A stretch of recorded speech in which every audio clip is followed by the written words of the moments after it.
सारा प्रणाम, सारा समय देख रहे हैं आप। मैं हूं आपके साथ में ऋतु तोमर। बुलेटिन की शुरुआत करेंगे। बीजेपी प्रदेश कार्यालय में सभी 13 जिलों के वरिष्ठ पदाधिकारियों के साथ चुनाव को लेकर मंथन किया गया। केंद्रीय कैबिनेट मंत्री और प्रदेश चुनाव प्रभारी प्रहलाद जोशी ने मुख्यमंत्री और प्रदेश अध्यक्ष की मौजूदगी में उम्मीदवारों के नामों को लेकर चर्चा की। टिकट के दावेदारों और उनके समर्थकों का पार्टी कार्यालय पर जमावड़ा भी रहा। इस बारे में और जानकारी दे रही है सहारा समय की एसोसिएट एडिटर ज्योत्सना।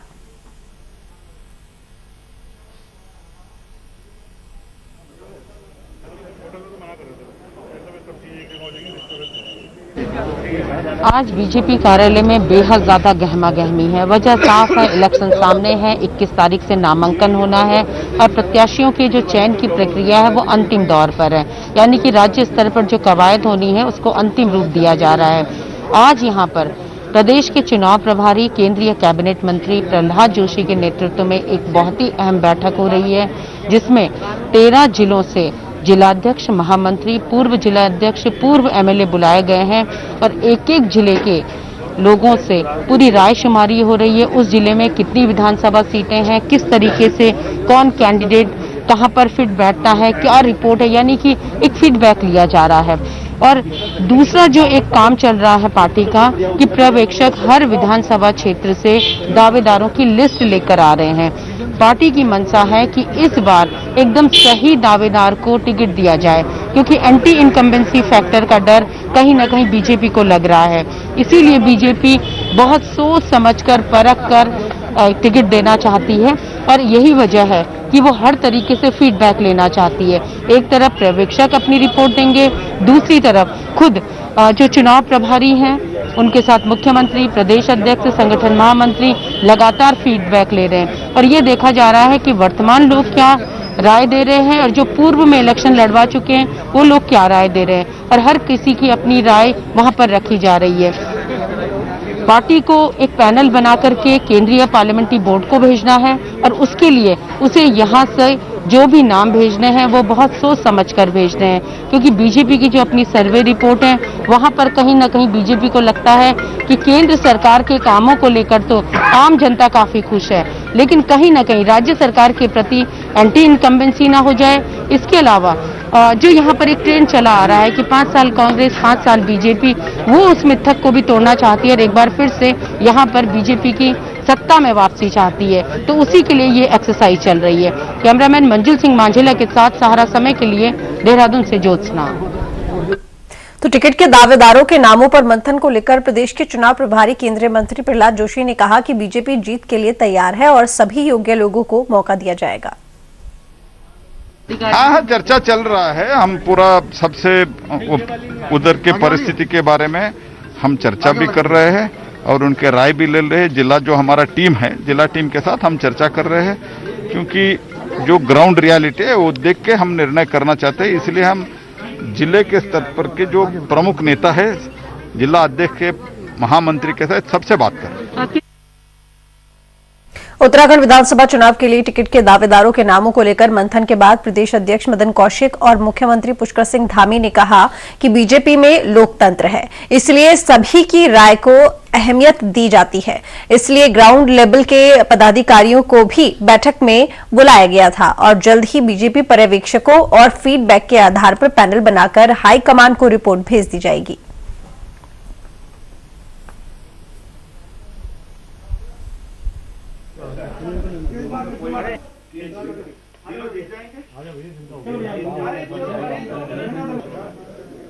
आज सभी जिलों के जिलाध्यक्ष, महामंत्री, पूर्व जिलाध्यक्ष जितने भी रहे, पूर्व विधायक, उन सबसे भी जिलों के बारे में पूरी जानकारी हम लोग ले रहे हैं। विधानसभा के हिसाब से, जिले के माहौल के हिसाब से क्या स्थिति है, क्या और अच्छा हो सकता है, संगठन के लिए क्या मजबूती करनी है, क्या क्या और काम करना है, चुनाव की दृष्टि से कैसे करना है, हमें जो हमारा टारगेट है उसे पूरा करना है। सबके अच्छे सुझाव आ रहे हैं और उन सुझाव के आधार पर ही हम लोग आगे काम करेंगे। देखिए, हमारी पार्टी बहुत लोकतांत्रिक तरीके से चलने वाली पार्टी है और हमारी पार्टी में कार्यकर्ता हमारा सबसे महत्वपूर्ण होता है। इसलिए हमने सभी कार्यकर्ताओं को, हमारे जो पदाधिकारी हैं, जिला स्तर पर काम करने वाले हैं, उन सभी ने अपने अपनी राय दी है और उनकी राय के आधार पर हम लोग आगे बढ़ेंगे। आपने पर्यवेक्षक भी भेजे थे हर जिले में, पैरेलल ये भी व्यवस्था की गई, क्यों? नहीं, वो हमारे मंडल स्तर की थी और ये जिले स्तर की कार्यकर्ता थी। उत्तराखंड बीजेपी में टिकट बंटवारे को लेकर उलझन बढ़ती जा रही है। एक तरफ वो सिटिंग विधायक टिकट के दावेदार हैं, तो दूसरी तरफ सत्ता में वापसी की उम्मीद कर रहे टिकट के दावेदारों की लिस्ट भी बढ़ती जा रही है। सिटिंग विधायक का टिकट कटने पर बगावत का भी डर है और नए लोगों को टिकट नहीं दिए जाते तो समर्थन नहीं मिलने का डर बना हुआ है। ऐसे में पार्टी कार्यालय में जमावड़ा भी बढ़ता जा रहा है और इस मौके पर सहारा समय के एसोसिएट एडिटर ज्योत्सना ने दावेदारों से खास बातचीत की है।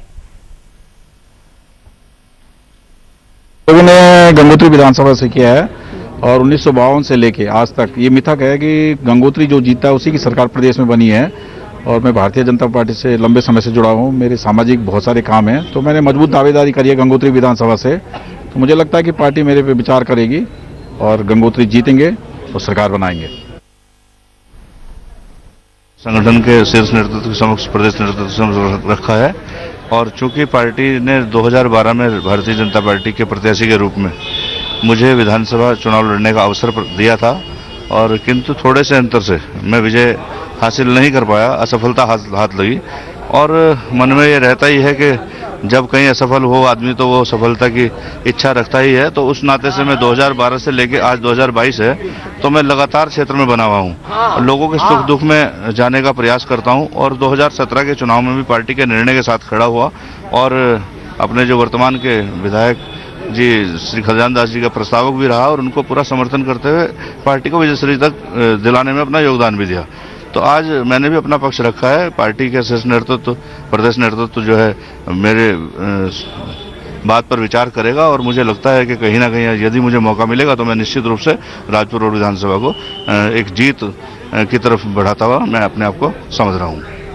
मैंने अनवरत 25 साल जो है जन जन की सेवा कर रखी है। तमाम सामाजिक दायित्व, बहुत बड़े बड़े सामाजिक दायित्वों का निर्वाह बहुत अच्छी तरह से किया है। एक क्षेत्र में जो अशांति का माहौल था वहाँ पर मैंने बहुत सारी ऐसे सामाजिक काम किए कि जो कि चौकटिया में का एक इतिहास है कि डॉक्टर विनोद छिंदवाल जो है वहाँ का एक प्रतिनिधि वहाँ की क्षेत्र की जनता चाहती है। जन जन की यही पुकार, डॉक्टर विनोद छिंदवाल अब की बार वहाँ की जनता ये कहती है। तो ज्यादा जानकारी के लिए इस वक्त हमारे साथ देहरादून से सहारा समय संवाददाता श्रीनिवास पंत जुड़े हुए, रुक करेंगे श्रीनिवास पंत का। श्रीनिवास, इस वक्त बीजेपी, उत्तराखंड बीजेपी लगातार बैठकें कर रही है क्योंकि चुनाव नजदीक है। ऐसे में जितने भी प्रत्याशी हैं उनको लेकर चर्चा हो रही है कि आखिर किसका चुनाव करना है। लेकिन मैं ये जानना चाहूंगी, एंटी इनकम्बेंसी है प्रदेश में और इसके साथ ही ये भी कहा जा रहा है कि इस बार कई ऐसे नेता हैं जिनका टिकट कट सकता है। ऐसे में ये एंटी इनकम्बेंसी का जो ये फैक्टर है जिसके हिसाब से टिकट देने का प्रोसीजर आगे हो रहा है, तो बीजेपी आखिर कौन सी रणनीति अपनाएगी? क्योंकि आगे कुआं और गहरी खाई पीछे, इस तरह की इस वक्त स्थिति बनी हुई है। बिल्कुल ऋतु, देखिए चुनाव मुहाने पर खड़ा है, मकर संक्रांति आने वाली है और भारतीय जनता पार्टी और कांग्रेस अपनी पहली सूची के जो संभावित प्रत्याशी है उनके नामों का ऐलान करने पर मंथन कर रही है। यानी अब कुछ ही घंटों का वक्त शेष रह गया है जिन कार्यकर्ताओं की धड़कनें बड़ी तेजी से धड़क रही होंगी क्योंकि वो अपने नेता को टिकट दिलाना चाहते हैं, अपने नेता को विधायक के रूप में जीतते हुए उसके लिए प्रचार प्रसार करना चाहते हैं और जो दावेदारी कर रहे हैं उनकी भी सांसें थम गई होगी कि क्या उनका नाम उस दावेदारी में है जो उन्होंने पैनल के जरिए दिया है। जहां तक भारतीय जनता पार्टी का सवाल है कि किस रणनीति पर इस वक्त काम कर रही है, तो देखिए उत्तर प्रदेश में क्या हाल भारतीय जनता पार्टी के अंदर वर्तमान में दिख रहा है उसकी झलक उत्तराखंड में भी साफ देखी जा रही है। उत्तराखंड में भी भारतीय जनता पार्टी के बड़े नेता अपने विधायकों पर नजर बनाए हुए हैं, अपने मंत्रियों पर नजर बनाए हुए हैं और उन तमाम बड़े नेताओं पर नजर बनाकर रख रहे हैं जिनको देख करके लगता है कि अगर उनका टिकट काटा गया या उनकी शर्तें नहीं मानी गई तो वो कभी भी भागम भाग वाली स्थिति पैदा कर सकते हैं। और ये चाहे कांग्रेस हो या बीजेपी हो, दोनों ही राष्ट्रीय दलों के अंदर इस तरीके की मॉनिटरिंग लगातार हो रही है। भारतीय जनता पार्टी के सामने सबसे बड़ी दिक्कत की बात यह है कि इस बार देवस्थानम बोर्ड और किसान के मुद्दे पर रोल बैक सरकार को करना पड़ा है। चलिए ठीक, बहुत शुक्रिया आपका श्रीनिवास तमाम जानकारी के लिए। वक्त यहाँ पर एक छोटे से ब्रेक का, जल्द लौटते हैं।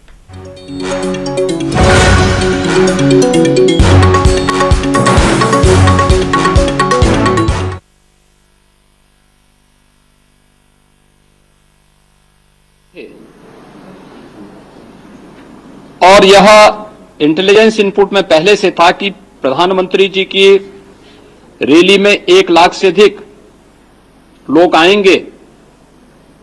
उस सब के बावजूद मौसम खराब है, वैकल्पिक रूट की व्यवस्था भी पहले से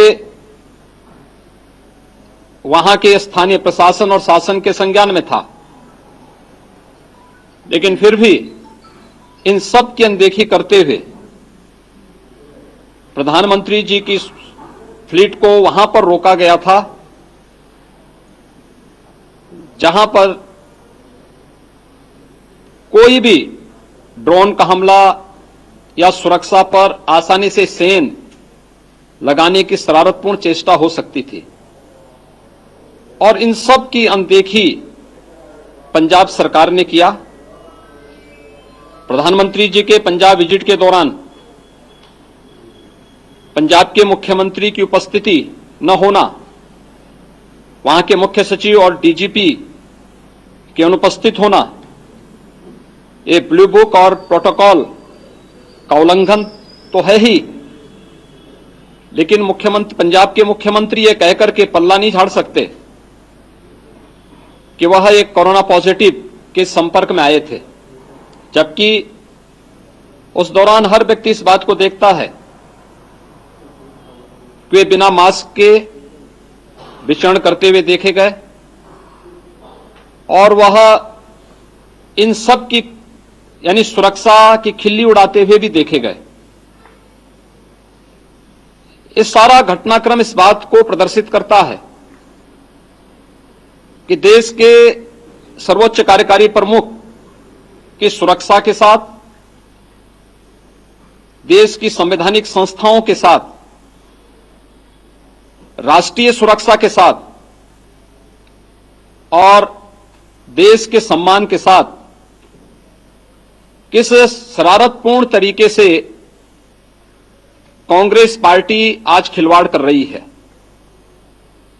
मुख्यमंत्री का यह बयान न केवल हास्यास्पद और निंदनीय है कि उन्होंने प्रधानमंत्री की सुरक्षा चूक के बारे में कांग्रेस के उत्तर प्रदेश के प्रभारी को सूचित किया था। यह साजिश, इस खूनी साजिश को और भी पर्दाफाश करता है। एक संवैधानिक पद पर बैठा हुआ व्यक्ति इतना गैर जिम्मेदाराना तरीके से सुरक्षा की एक भीषण खामी के प्रति एक ऐसे व्यक्ति को सूचना देने की बात कर रहे हैं जो न पंजाब से न भारत सरकार से किसी भी प्रकार से प्रत्यक्ष या अप्रत्यक्ष रूप से भी नहीं जुड़े हैं, और यह उनके गैर जिम्मेदाराना रवैये को प्रदर्शित करता है। कांग्रेस पार्टी और पंजाब की सरकार सुरक्षा से जुड़े हुए इन सभी मामलों में न केवल भारत के संवैधानिक प्रावधानों का खुले काम उल्लंघन कर रही थी, बल्कि इस देश के खिलाफ एक साजिश कर रही थी। और इससे भी दुर्भाग्यपूर्ण है कांग्रेस के नेताओं का अन्य नेताओं के भी गैर जिम्मेदाराना बयान। कांग्रेस पार्टी को इस पूरे मामले में इस देश से माफी मांगनी चाहिए, और जो कुछ भी 5 जनवरी के दिन इस देश के खिलाफ साजिश करने के लिए, प्रधानमंत्री जी की सुरक्षा के साथ साजिश करते हुए कांग्रेस पार्टी ने करने का प्रयास किया है, वह कांग्रेस पार्टी की असलियत को भी पूरे देश की जनता के सामने प्रस्तुत करता है कि देश के लोकप्रिय प्रधानमंत्री जी की सुरक्षा और भारत के संवैधानिक मूल्यों और मापदंडों की कैसे अवमानना कांग्रेस पार्टी के द्वारा और एक सरकार के द्वारा किया गया है, यह उन्हें देश की जनता के सामने स्पष्ट करना होगा और देश की जनता से उन्हें माफी भी मांगनी चाहिए। धन्यवाद जी। तो आप उत्तर प्रदेश के मुख्यमंत्री योगी आदित्यनाथ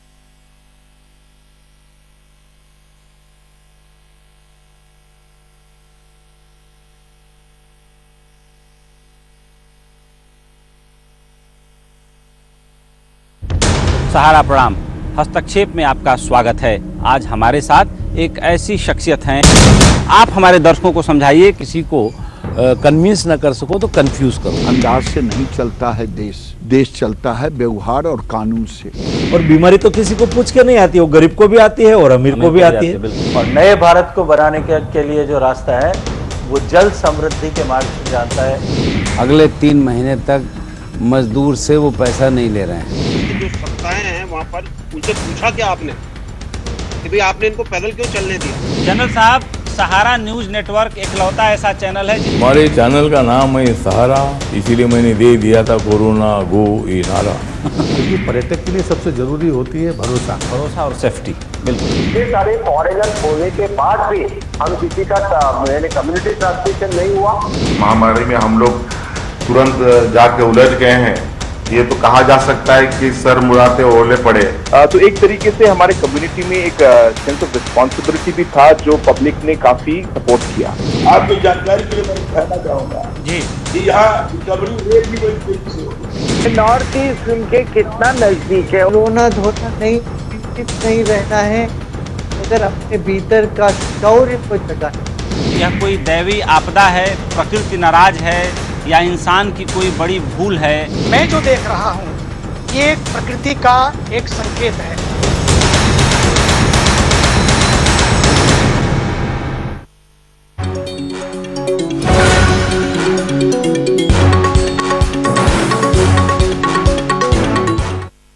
ब्रेक के बाद एक बार फिर स्वागत है। आपको ये भी बता दें कि मुख्यमंत्री पुष्कर सिंह धामी ने प्रेस कॉन्फ्रेंस कर पंजाब में पीएम मोदी की सुरक्षा का मुद्दा उठाया है। उन्होंने इस सब के लिए कांग्रेस को जिम्मेदार ठहराते हुए कहा कि पंजाब में कांग्रेस की सरकार है और ऐसे में प्रधानमंत्री मोदी की सुरक्षा में चूक होना गंभीर मामला है। प्रेस कॉन्फ्रेंस में मुख्यमंत्री पुष्कर सिंह धामी के अलावा बीजेपी के प्रदेश अध्यक्ष मदन कौशिक, पूर्व मुख्यमंत्री रमेश पोखरियाल निशंक, पूर्व मुख्यमंत्री त्रिवेंद्र सिंह रावत और पूर्व मुख्यमंत्री तीरथ सिंह रावत भी मौजूद रहे। भारतीय जनता पार्टी परिवार की ओर से सादर नमस्कार प्रणाम। प्रदेश के यशस्वी अध्यक्ष माननीय प्रधानमंत्री जी की सुरक्षा में जो भारी चूक हुई है और जिसमें घोर लापरवाही बरती गई है, एक निजी चैनल के स्टिंग ऑपरेशन में इस बात का खुलासा हुआ है कि माननीय प्रधानमंत्री की सुरक्षा में बहुत ही बड़ी चूक, जिसमें कि ये चूक ही नहीं बल्कि एक इरादतन किया हुआ काम है। स्टिंग चैनल करने वाली टीम ने कई खुलासे किए हैं जिससे बहुत सारे गंभीर सवाल खड़े होते हैं, जिसके आधार पर यह कहा जा सकता है कि यह कोई चूक नहीं है, यह एक बहुत बड़ी साजिश है।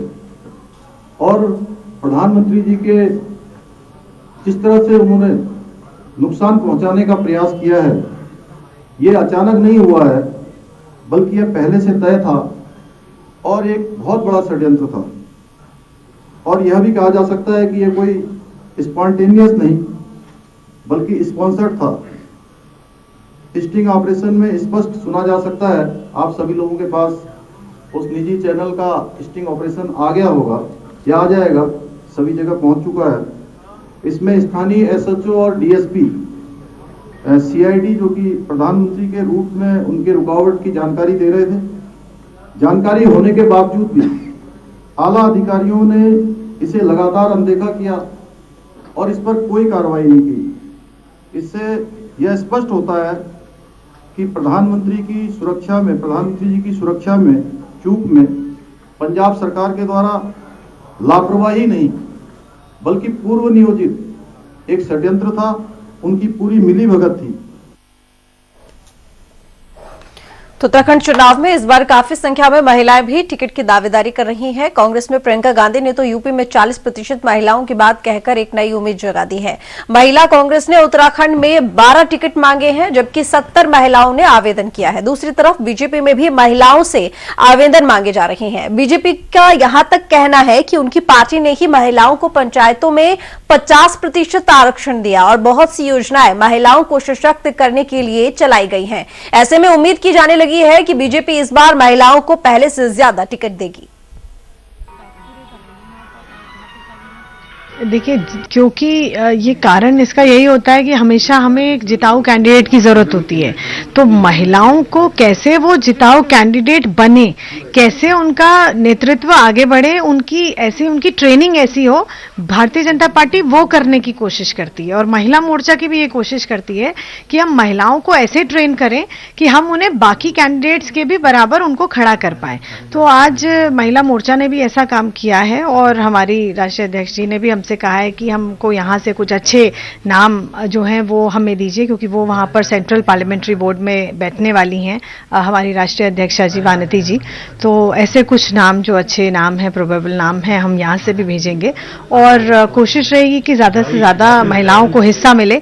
लेकिन उसमें मुद्दा एक ही रहेगा कि जिताऊ कैंडिडेट हो और अच्छी स्ट्रांग कैंडिडेट हो, वही लड़ेंगे। क्योंकि आखिरकार एक ही हमारा मकसद होता है कि हमारी सरकार बने, और सरकार तभी बनेगी जब हमारे विधायक जीत कर आएंगे।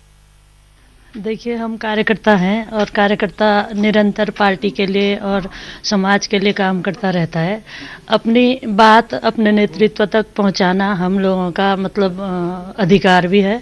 तो अपनी बात प्रदेश अध्यक्ष जी और तमाम हमारे जितने भी नेता हैं उन तक हमने पहुंचाई है। बाकी उनका काम है वो क्या करते हैं। देखिए, भारतीय जनता पार्टी ऐसी पार्टी है जो महिलाओं और दलितों की हितैषी है। और भारतीय जनता पार्टी ने मुझे जनरल सीट से पार्षद भी लड़ाया था और मुझे पूरी उम्मीद है इस बार भारतीय जनता पार्टी 20 राजपुर रोड विधानसभा से महिला को चुनाव टिकट देगी। क्योंकि यहाँ पर जो जातिगत समीकरण है, क्योंकि कोई भी अगर चुनाव पार्टी जातिगत समीकरण भी देखती है, सारी स्थितियाँ देखती है। यहाँ पर वाल्मीकि वोट 22 वाल्मीकि बस्तियाँ हैं और वाल्मीकि वोट यहाँ पर 35 से 40 हजार के बीच में है, प्लस पंजाबी और बनिया वोटर हैं यहाँ पर। तो उत्तराखंड में चुनाव की तारीखों के ऐलान के बाद अब राजनेता आचार संहिता के उल्लंघन में फंसते चले जा रहे हैं। दरअसल निर्वाचन आयोग ने 15 जनवरी तक रैली, पदयात्रा, रोड शो और सभा करने पर पाबंदी लगाई है, लेकिन हल्द्वानी में नेताओं को आयोग की बातें हवा हवाई नजर आ रही हैं। कांग्रेस पब्लिसिटी कमेटी के अध्यक्ष सुमित हृदयेश लालकुआ में नैनीताल दुग्ध संघ के प्रशासक मुकेश बोरा, कालाढूंगी में संसदीय और खाद्य आपूर्ति मंत्री बंशीधर भगत के पीआरओ के साथ साथ अन्य 5 लोगों के खिलाफ नोटिस जारी हो गए हैं। जिला निर्वाचन अधिकारी धीराज गब्रियाल ने इस मामले में सख्त कार्रवाई करने के निर्देश दिए हैं।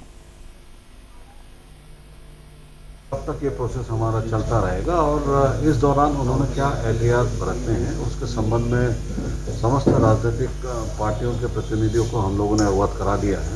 और इस दौरान ये भी बताया कि 15 तारीख तक कोई भी धरना, जुलूस, प्रदर्शन वगैरह इन्होंने नहीं करना, कोई भी जनसभा इनके द्वारा नहीं की जानी, कोई भी रैलीज इनके द्वारा नहीं की जानी है। और अगर प्रचार प्रसार की जहाँ तक बात है उसमें धारा 144 ऑलरेडी लगी है। कोई भी व्यक्ति विशेष 5 से ज़्यादा की संख्या में अगर किसी जगह पर जाते हैं और कोविड के रूल्स का फॉलो नहीं करते हैं उसको, तो उस दशा में हम लोग फिर धारा 144 के अंतर्गत जो कार्रवाई होनी होती है उसमें कार्रवाई करेंगे और आपदा प्रबंधन एक्ट में भी उनके खिलाफ कार्रवाई करेंगे। पॉलिटिकल पार्टीज हाँ मीटिंग चल रही है उसमें। तो इस पूरे मामले को लेकर ज्यादा जानकारी के लिए इस वक्त हमारे साथ जुड़ रहे हैं सारे समय संवाददाता श्रीनिवास पंत। रुक करेंगे श्रीनिवास पंत का। श्रीनिवास, 5 लोगों के खिलाफ यहाँ पर आचार संहिता के उल्लंघन को लेकर नोटिस जारी किया गया है, पूरा मामला क्या है?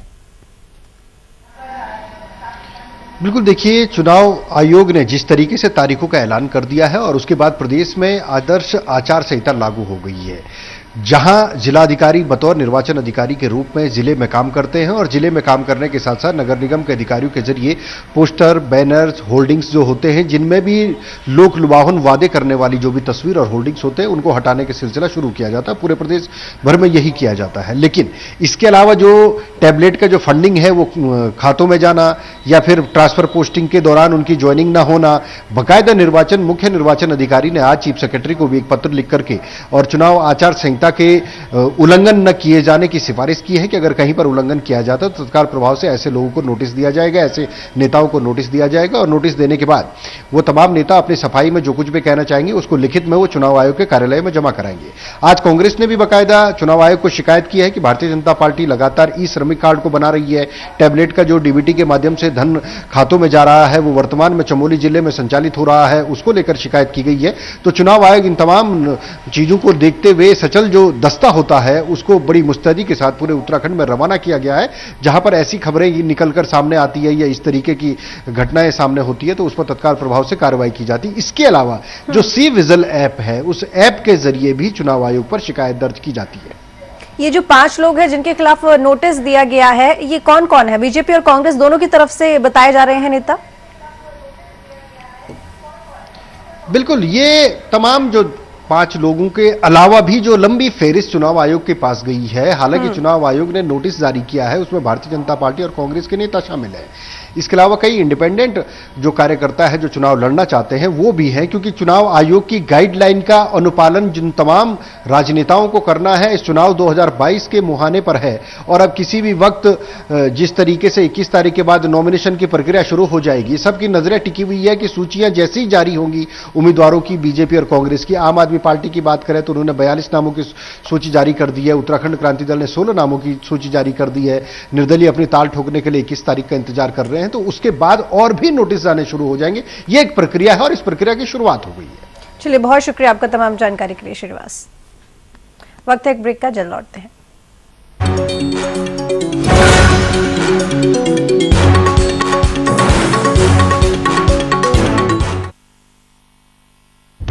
सहारा प्रणाम, हस्तक्षेप में आपका स्वागत है। आज हमारे साथ एक ऐसी शख्सियत हैं, आप हमारे दर्शकों को समझाइए। किसी को कन्विंस ना कर सको तो कंफ्यूज करो। अंदाज से नहीं चलता है देश चलता है व्यवहार और कानून से। और बीमारी तो किसी को पूछ के नहीं आती, वो गरीब को भी आती है और अमीर को भी आती है।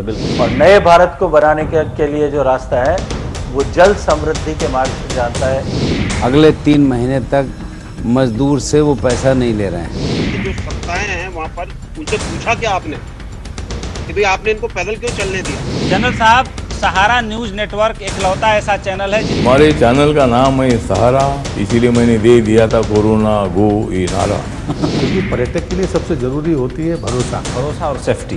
बिल्कुल, इतने सारे फॉरेनर होने के बाद भी हम किसी का कम्युनिटी ट्रांसमिशन नहीं हुआ। महामारी में हम लोग तुरंत जाके उलझ गए हैं, ये तो कहा जा सकता है कि सर मुड़ाते ओले पड़े। तो एक तरीके से हमारे कम्युनिटी में एक सेंस ऑफ रिस्पॉन्सिबिलिटी भी था जो पब्लिक ने काफी सपोर्ट किया। आपकी जानकारी के लिए मैं कहना चाहूंगा जी कि यहाँ रिकवरी रेट भी बड़ी तेजी से हो रही है। नॉर्थ ईस्ट उनके कितना नजदीक है। रोना धोना नहीं रहना है, अगर अपने भीतर का शौर्य को जगा। यह कोई दैवी आपदा है, प्रकृति नाराज है या इंसान की कोई बड़ी भूल है? मैं जो देख रहा हूँ ये प्रकृति का एक संकेत है।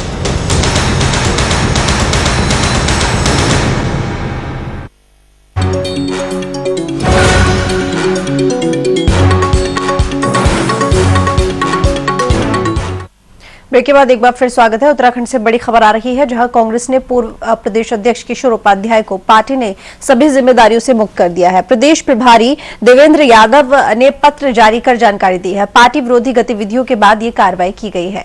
तो बता दें आपको इस वक्त की बड़ी खबर, पार्टी विरोधी गतिविधियों के बाद ये बड़ी कार्रवाई की गई। पूर्व प्रदेश अध्यक्ष हैं किशोर उपाध्याय, जिनको सभी जिम्मेदारियों से मुक्त कर दिया गया है। किशोर उपाध्याय पर पार्टी विरोधी गतिविधियों का आरोप लगा है। उत्तराखंड में लगातार संक्रमितों की संख्या बढ़ती जा रही है। पिछले 24 घंटे में कोरोना के 2127 नए मामले सामने आए हैं, जबकि एक मरीज की मौत हो गई है। बात करें देहरादून की तो यहां सबसे ज्यादा 991, नैनीताल में 451, हरिद्वार में 259, पिथौरागढ़ में 30, पौड़ी में 48, बागेश्वर में 4, अल्मोड़ा में 43, उधम सिंह नगर में 189, चंपावत में 26 और चमोली में 25 लोग संक्रमित मिले हैं। अब राज्य में कुल 6603 केस सक्रिय है। कोरोना को लेकर प्रदेश में सख्ती बढ़ा दी गई है। हरिद्वार में मकर संक्रांति के मौके पर गंगा स्नान पर पूरी तरह रोक लगा दी गई है। हरिद्वार के डीएम विनय शंकर पांडे ने श्रद्धालुओं के उस दिन स्नान पर रोक लगाई है। बाहरी राज्य और अन्य जिलों से आने वाले श्रद्धालुओं को भी इजाजत नहीं दी गई है। हरिद्वार के एसएसपी योगेंद्र सिंह रावत ने स्नान वाले दिन लोगों से हरिद्वार न आने की अपील की है।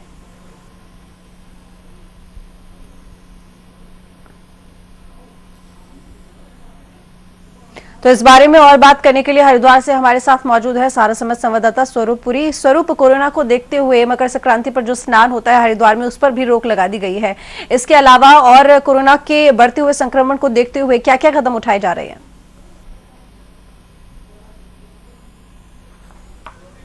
है और वहीं स्नान की बात करें तो एक साल का ये पहला स्नान पर्व होता है जब हरिद्वार में जो है लाखों का रेला जुटता था। पिछले कई वर्षों से लगातार जो है कोरोना का संकट इन स्नान पर्वों पर देखा गया और इस बार भी जो है साल की शुरुआत में ही जो पहला स्नान पर्व है उस पर रोक लगा दी गई है। बताया जा रहा है कि कोरोना का जो संकट है वो लगातार बढ़ता जा रहा है और हम प्रदेश की बात करें तो पिछले कुछ दिनों के जो लगातार आंकड़े आ रहे हैं जिसमें कोरोना में इजाफा देखा गया है वो एक बड़ा ही डरावना पल है, क्योंकि लगातार कोरोना के जो बढ़ते केसेस हैं, जहां मानव जीवन पर संकट है तो वहीं जो है स्नान पर्वों पर भी इसका असर देखा जा रहा है। यही वजह है कि हरिद्वार में हालात विकट ना हो, क्योंकि इस दिन लाखों की संख्या में देश विदेश के विभिन्न कोनों से जो है श्रद्धालु हरिद्वार पहुंचते थे, स्नान पर्व पे जो है गंगा स्नान करते थे, दान पुण्य करते थे और ऐसे में जो है संभावना व्यक्त की जा रही थी कि यह स्नान पर्व जो है सबसे बड़ा कोरोना स्प्रेडर होगा। यही वजह है कि इस पर जो है इस बार पाबंदियां लगाई गई हैं। वहीं स्थानीय लोगों से भी जो है स्नान पर्व के दिन जो है अपने घरों में ही या अन्य घाटों में स्नान करने की अपील की गई है। सवाल यह है कि लोगों को बचाना सबसे बड़ा जो है जो सोच है, जो सरकार की सोच है या जिला प्रशासन की सोच है कि कोरोना का जो संक्रमण है वो इस स्नान पर्व के दौरान बहुत ज्यादा बढ़ सकता था। यही वजह है कि इस स्नान पर रोक लगाई गई है।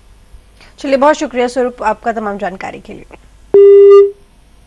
तो हरिद्वार नजीबाबाद राष्ट्रीय राजमार्ग पर वन्यजीव अक्सर तेज रफ्तार वाहनों की चपेट में आ जाते हैं, जिससे उनकी मौत हो जाती है या वो गंभीर रूप से घायल हो जाते हैं और इसीलिए अब वन्य जीवों को सुरक्षित रखने की कवायद की जा रही है। डीएफओ धर्म सिंह मीणा का कहना है कि इस मार्ग पर अब तक करीब 34 गुलदार वाहनों की चपेट में आ चुके हैं। ये क्षेत्र राजाजी टाइगर रिजर्व के बफर जोन में आता है।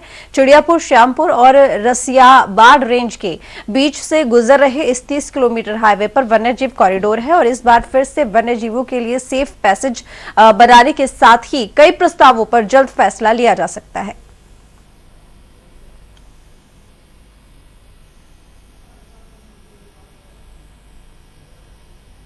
और हमारा प्रयास ऑलवेज रहता है कि जो रेस्क्यू सेंटर है उस तक पहुंचाकर जानवरों को बचाया जाए, किंतु कहीं न कहीं जो रोड है उस पर सेफ्टी और जो ग्रीन रोड की बात गवर्नमेंट ऑफ इंडिया भी कर रही है उस दिशा में इसमें कदम उठाए जाने की आवश्यकता है।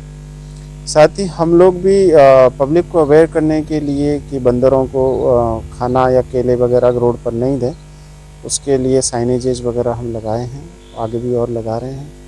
हमारी टोलियां भी लगातार गश्त करती रहती हैं, कुछ प्रस्ताव अभी गतिमान भी हैं। उसमें जो वाइल्ड लाइफ के लिए मिटिगेशन प्लान है उनको बनाए जाने की बात हुई है और जो भी प्रिकॉशंस लिए जा सकते हैं ब्रिज वगैरह बना के जिससे एनिमल का मूवमेंट बना रहे। बुलेटिन में अभी बस इतना ही, लेकिन सारा समय पर उत्तर प्रदेश उत्तराखंड की खबरों के अलावा देश और दुनिया की ताजा तरीन खबरों के लिए लॉग ऑन कर सकते हैं हमारी वेबसाइट samaylive.com पर। मुझे दीजिए इजाजत। सहारा, प्रणाम।